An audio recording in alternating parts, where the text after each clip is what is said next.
Hello, team. It's time for the Daily Detangler. What does it take to learn in a go-to-customer, productitis-driven world? We've been exploring that over the past few days and wanted to share what I'm learning with regard to innovating, as well as how I'm synthesizing the concept of learning, right, in this often mysterious process that humans go through to adapt and to overcome and to work together. And the reality that we're facing is we're assembling stone soup and helping companies evolve and the people within those companies engage in change. And it's quite a big difference in how we are unpacking learning versus what I've learned and how I've learned, and also how I'm seeing my own kids learn. Um, this comes to mind as I'm watching my son attempt to learn remotely. He has a learning disability, he has dyslexia, and it's just very operational. The whole experience is operational. You need to learn this, you need to follow these slides, you need to answer these questions. It's just very, very structured. And there really is no room for innovation. It's just doing, doing, doing, do this, do this, do this. And if he gets behind, it's to help him catch up so he can do what everybody else is doing. So he's ingrained with this idea of doing what everybody else is doing. And it's super operational, from everything, the way that the tests are done to the way the online experience is run. It's actually, I'd be remiss to call it an experience as we're defining it.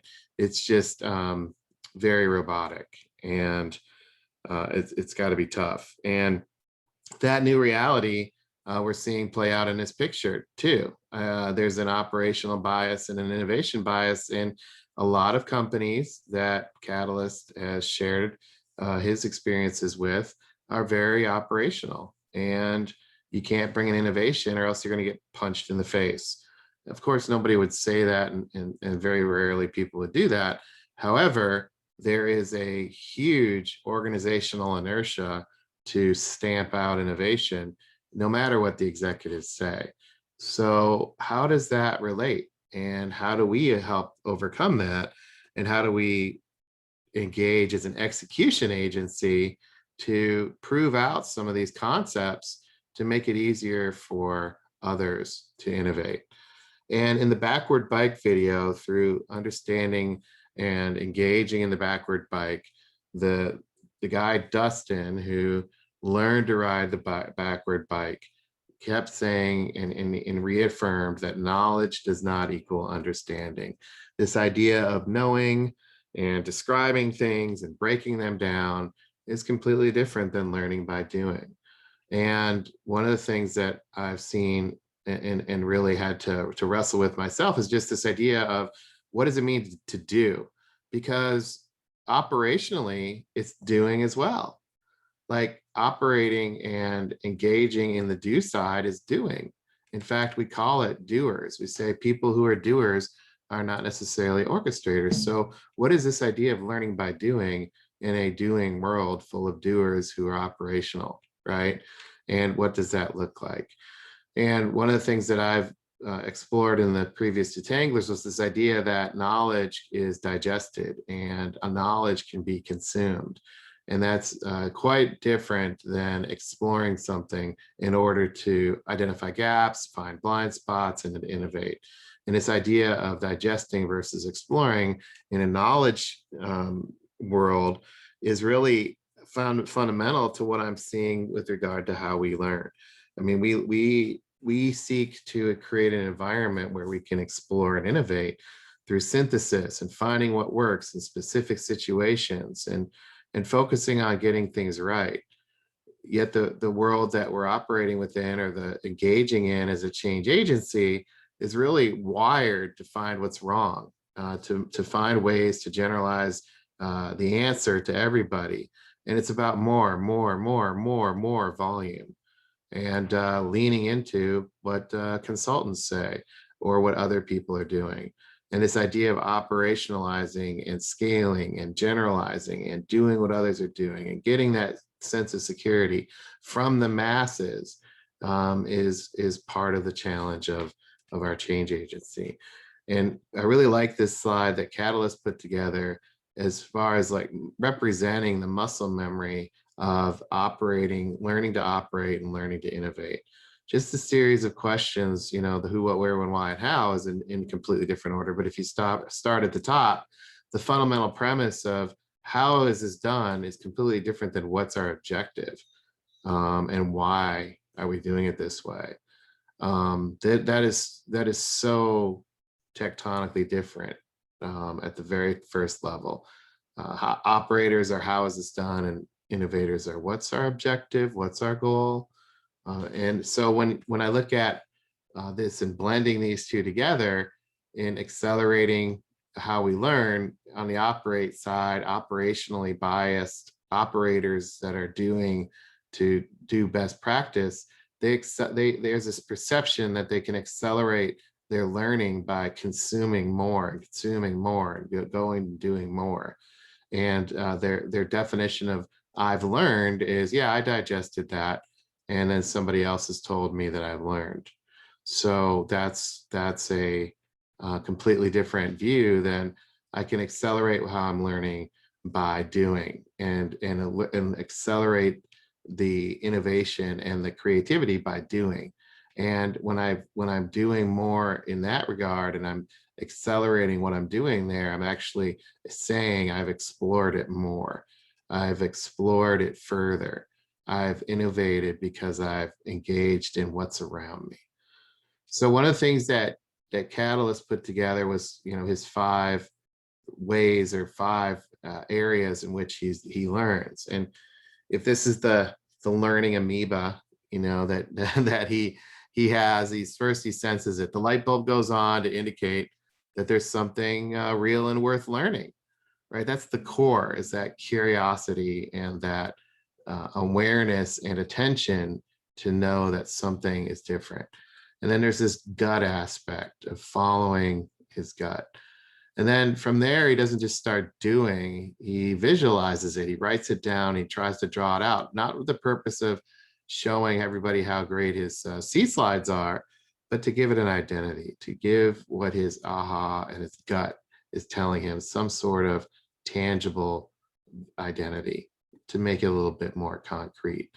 And then based on that, he challenges what he's learned, not with the goal of being confrontational, but with the goal of looking to gain confidence. Because if he can role play it, describe it, define it, share it, and get people to agree, then the among view of that helps accelerate the learning, and gives him confidence to be able to test it. And that's when the test starts happening, and the test happens in the real world with real engagement, and also this idea of applying, not so that making others do it, not making it so that others go test it, but so that he can go test it with others. And that's how he improves it, is by getting feedback to see what works in situations. So I thought I would take this idea of sensing it, visualizing, challenging it, testing it, and improving it, and see how that relates to stone soup. From the first step of stone soup, these travelers are engaged in their path and their journey, and they can sense the world around them, and their senses literally tell them that they're hungry. Talk about a gut feeling. I wish that would happen more often.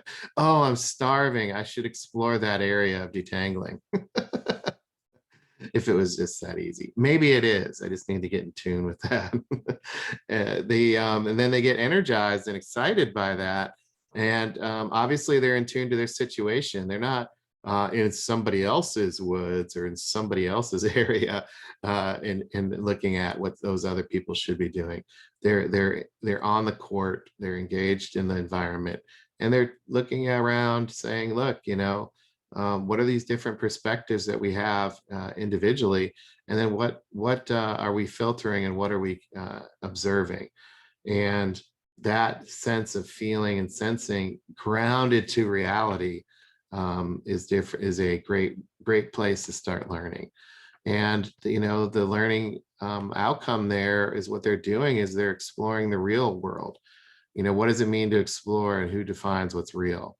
And where is the real world? Is it in the woods, or is it in the town, or is it in the narration? And it depends. So what is the real world that they're exploring? From there, visualizing it in stone soup, they literally look through some binoculars and some ways to scan the horizon. And they basically looked at a way to explore and explain and scope and say, hey, we found this town. Let's go find this town. It would have been interesting if they actually sketched out getting to town. They didn't really sit down and sketch out until later, when they encountered some challenges. But here I could see them literally, and I imagine this conversation that they're having around, which way should we go? Let's go to the highest point and let's go look through our binoculars, and oh, there's a town. I could see us going to that town. What do you think? And so literally in the act of engaging to visualize, they found an opportunity. And that's really critical, because if they weren't able to see the same town, they would not have learned together. So this idea of visualizing it, not with the purpose of saying, hey, I found something, but with the purpose of sharing, saying, what do you think? And that's part of the learning process. From there, they entered the town in the stone soup story, and they started knocking on doors, and they challenged their thoughts around, this town may have an opportunity to feed us. This town may have sources of nutrition. This town may be able to provide.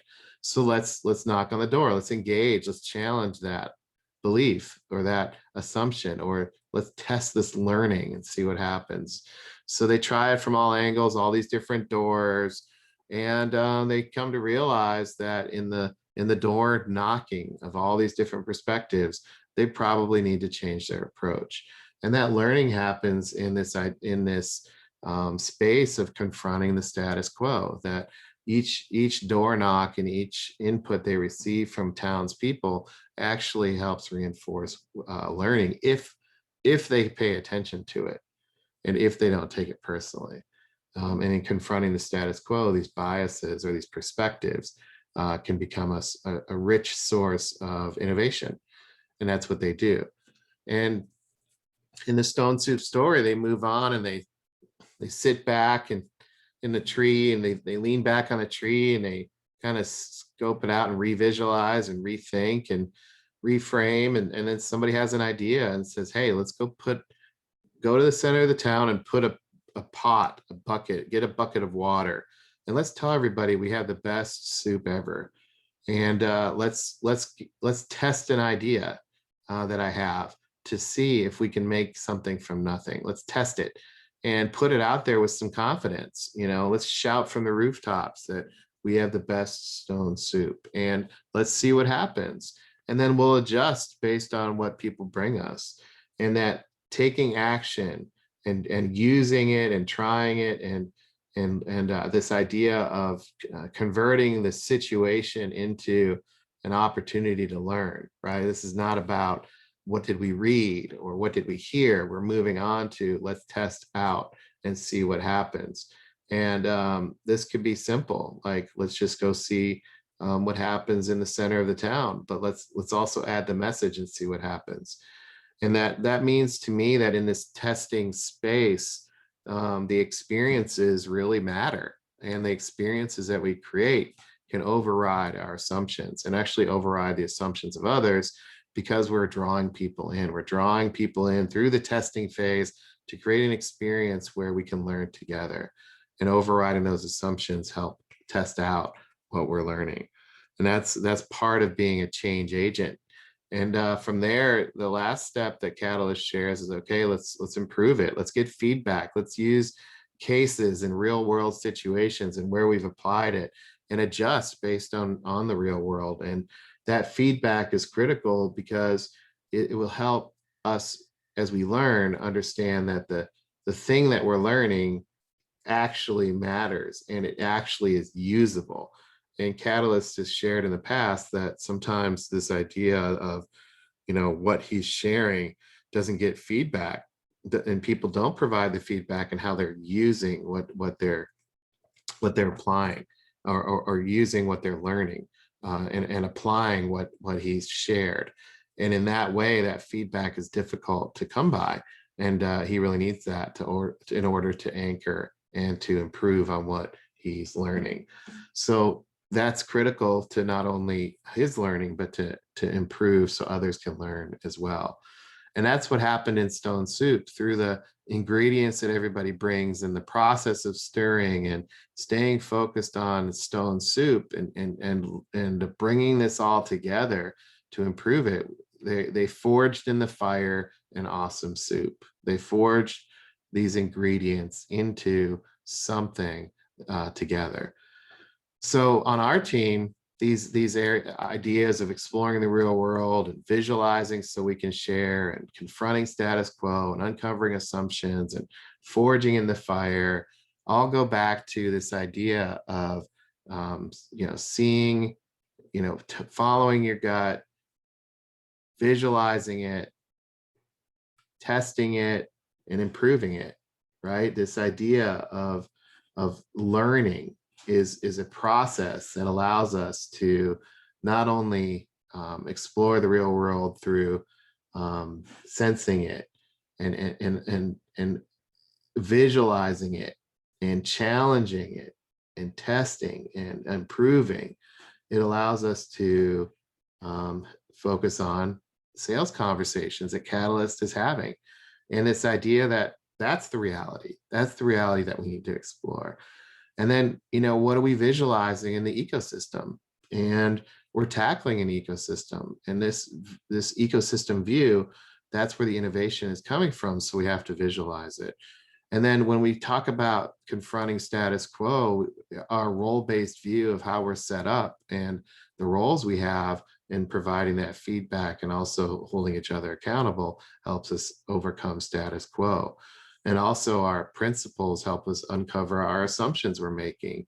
And the principles help us stay focused on moving forward to not only determine alternatives, but create possibilities when we uncover those assumptions.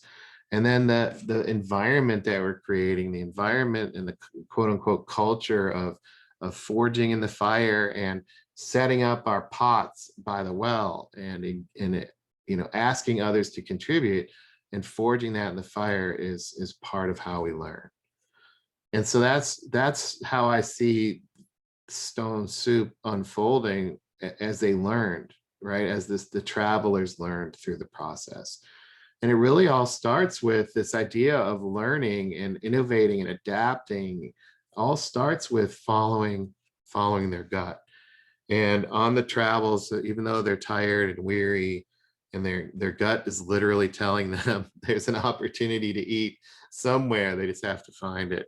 Literally following their gut, and being hungry actually translates into building the best soup ever. And that's a critical concept of change, that following your gut and staying in tune with that and looking for, in this case, the outliers that are not the status quo, and double clicking on those can create great opportunities for learning. And I see that happening on our team all the time. And that to me is related to embracing conflict and understanding that sometimes it's inconvenient, quote unquote, inconvenient to get inputs. But why are we getting and giving inputs? It's so we can learn. And learning by its nature tackles status quo. If you're not learning, you're not growing.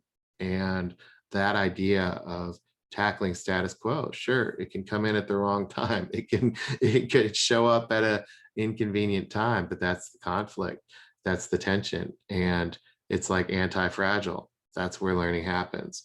That's why we are able as humans to adapt and overcome, is because the conflict that's created drives growth and opportunity.